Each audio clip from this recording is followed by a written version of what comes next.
So I was wrong, and Oshaki Foster comfortably beat Stephen Fulton Jr. for the WBC Interim Lightweight Championship. Now, of course, there was tons of controversy around this fight, around the missing weight, and it now no longer being at 130 for Oshaki Foster's World Championship, now being at 135 for an interim belt. And the winner would, of course, face Shakur Stevenson. But yeah, I mean, a lot of controversy going into this fight, and all of it was to the detriment of Stephen Fulton Jr., where in this performance he looked slow and fat and sluggish. All his punches looked laboured, and Oshaki Foster came into this fight looking like he was in amazing shape, and just not to, pile on, but in my opinion, really just almost box rings around him. He didn't completely outclass him because Stephen Fulton has enough IQ and enough control to not let that happen.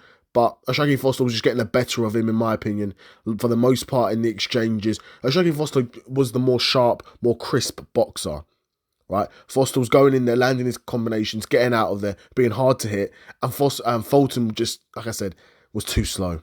Couldn't keep up. Couldn't match the punch output. Couldn't match the volume. Couldn't match the speed.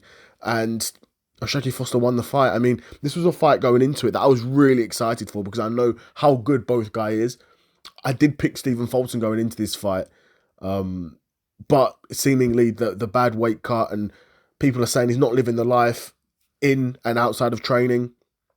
So, it's hard to root for a guy. It's hard because if this was, a close fight, if this fight was closer, if I could tell that Stephen Fulton, the best version of Stephen Fulton was in there and he just lost to Oshaki Foster, then that's sort of easy to accept as a fan. And I'm sure Stephen Fulton himself, it'll be easier for him to accept as well.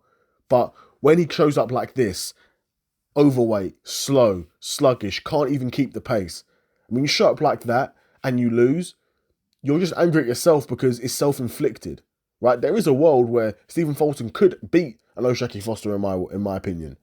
But Stephen Fulton didn't live the life. He clearly wasn't disciplined enough. It's a shame to see because I think he's a really talented boxer. But on this night, Oshaki Foster showed that he was the better man. And Oshaki Foster, again, this will make this fight so good to me because Oshaki Foster is far from a scrub.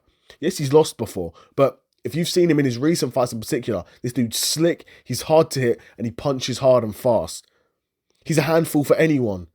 And I think he's now the WBC interim champion. I think Shakur will handle him quite easily. But don't be surprised if you see Oshaki Foster causing Shakur some problems because he's awkward, he's slick, and he packs a punch as well. Packs a bit of a punch as well.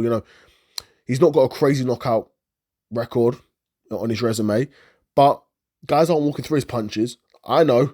I wouldn't want to take a shot from Oshaki Foster. I wouldn't want us to take a clean shot to the head from Oshaki Foster. But yeah, I'd be curious what you guys thought of the fight.